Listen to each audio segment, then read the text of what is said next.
Selamat sore teman-teman sekalian, masih di channel Dunia Filsafat. Masih pada tema filsafat eksistensialis. Jadi filsafat eksistensialis, beberapa filsuf menggunakan metode fenomenologi, karena dengan fenomenologi berusaha untuk memahami realitas itu apa adanya, dan fenomenologi berusaha untuk meraih atau menghayati realitas pengalaman manusia. Tetapi pada Edmund Husserl, fenomenologi ini bersifat deskriptif, ya, berusaha untuk menemukan suatu pengetahuan yang bersifat rigid, ya, suatu pengalaman yang bersifat murni gitu kan, tapi pada dasarnya masih rasionalitas dengan kesadaran itu. Rasionalitas setelah melakukan reduksi fenomenologis, berusaha untuk menunda asumsi, kemudian reduksi editis, menandakurungi, kemudian dengan kemurnian dari segala yang bersifat material menjadi sesuatu yang bersifat diuniversalkan, dimurnikan gitu, sebagai suatu kesadaran murni pengalaman itu. Tapi pada Heidegger, fenomenologi ini bersifat ontologis. Jadi pengalaman kita ini tidak menjelaskan suatu rumusan pengetahuan yang rigid, tapi menjelaskan tentang keberadaan manusia di dunia ini. Apakah hanya untuk menjelaskan keberadaan manusia di dunia ini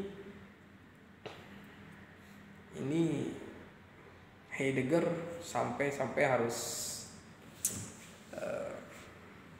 menghayati pengalaman kan, karena pengalaman kita ini memang melimpah gitu ya, tentang ruang dan waktu.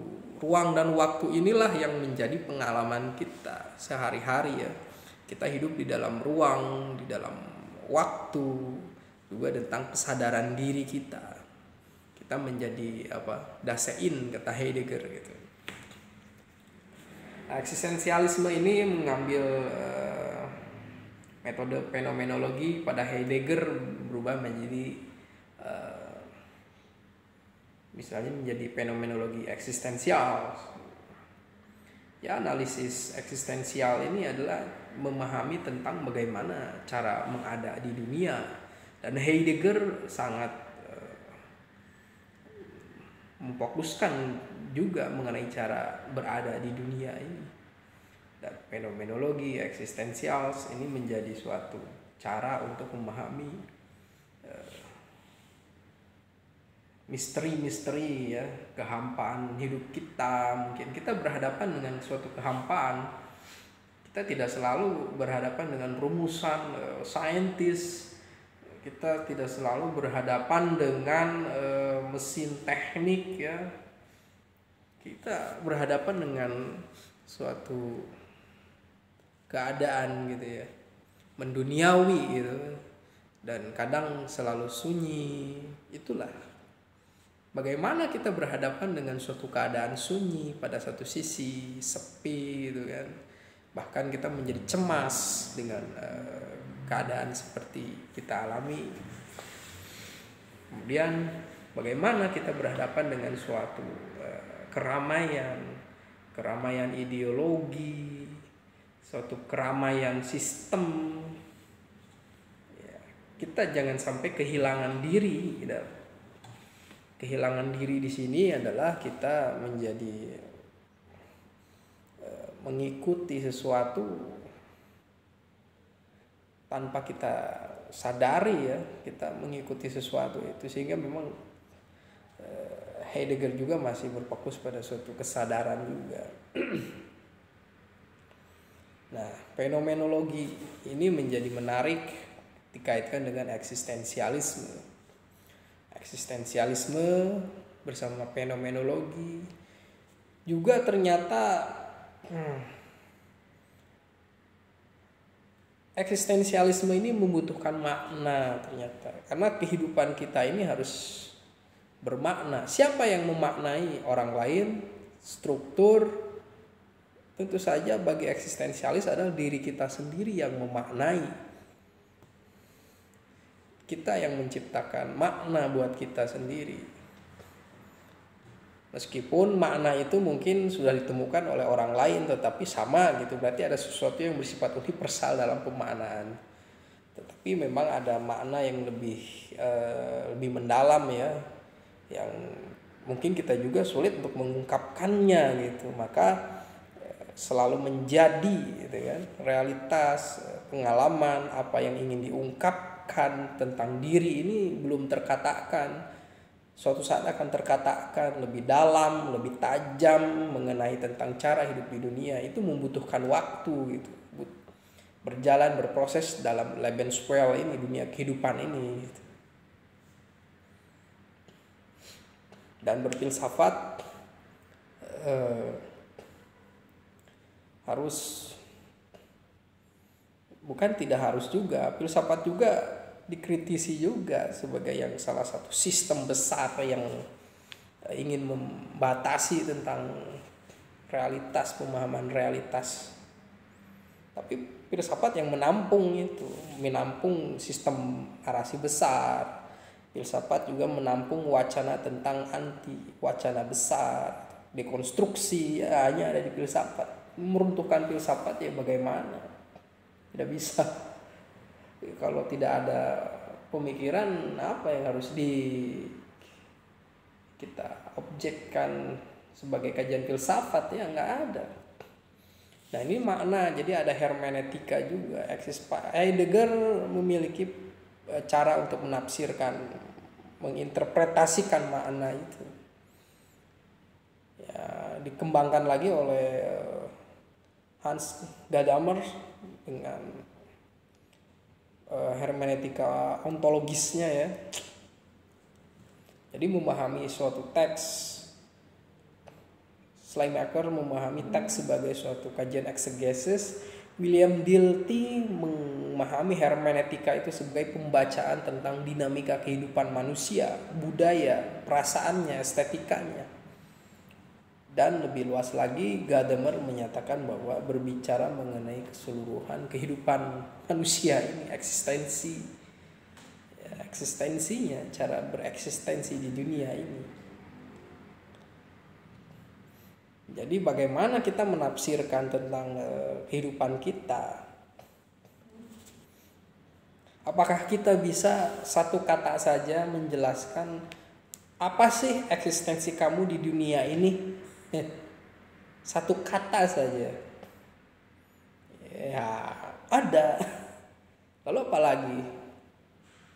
Dalam eksistensi ya tentu saja kita tidak diminta untuk cepat memahami realitas sesuatu, karena ini sebagai mengalir di dunia ini ya. Lalu apakah ini filsafat yang hanya sebagai mode suatu penghayatan akan hidup gitu, Pak, falsafah hidup tentang cara berada? Ya bisa saja memahami seperti itu. Perenungan mengenai eksistensi, misalnya dalam being and time itu kan, keberadaan kita di dalam waktu. Kita ini mau waktu gitu kan. Kita memikirkan sesuatu karena sebagai apa kita ini ya. Tapi proses transendensi itu berusaha untuk menghilangkan keterbatasan kita di dalam suatu pemahaman mengenai keterbatasan itu ya.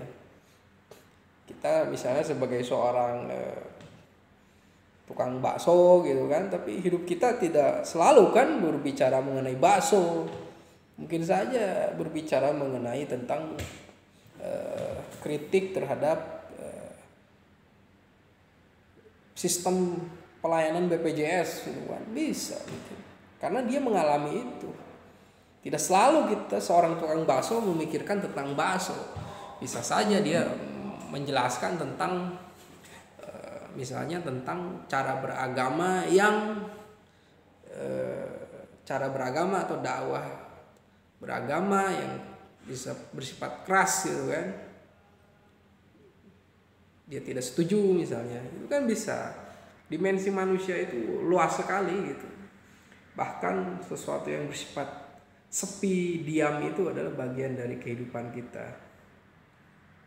Bahkan kita tidak menjadi bagian dari suatu sistem perayaan besar, kegiatan lingkungan kita, teman kita, sahabat atau dunia gitu. Kita menjadi soliter, kita tetap memahami diri kita sendiri kan. Ya. Bahkan Sartre ini saking ingin menaikkan tentang pemahaman tentang diri yang otonom ini, kita ini harus berontak. Ini pemberontakan ini terhadap apa? Pemberontakan terhadap yang berusaha untuk memapankan pengalaman, pengetahuan, ideologi sebenarnya yang ingin disasar itu. Suatu sikap, kecenderungan orang yang ingin membuat kesadaran palsu gitu ya. Ideologi itu yang disasar oleh Sartre, Camus, karena ideologi bisa menyebabkan seseorang menjadi manusia massa. Kehendaknya adalah kehendak orang lain, dan itu tentu saja bisa diterima secara rasional, tapi mengorbankan diri untuk sesuatu yang bersifat politik atau itu yang bersifat abstrak ya, apa itu layak untuk kehidupan kita gitu. Apalagi kita mendukung orang yang bermain dalam politisasi agama, kita menjadi massa di sana. Buat apa kita?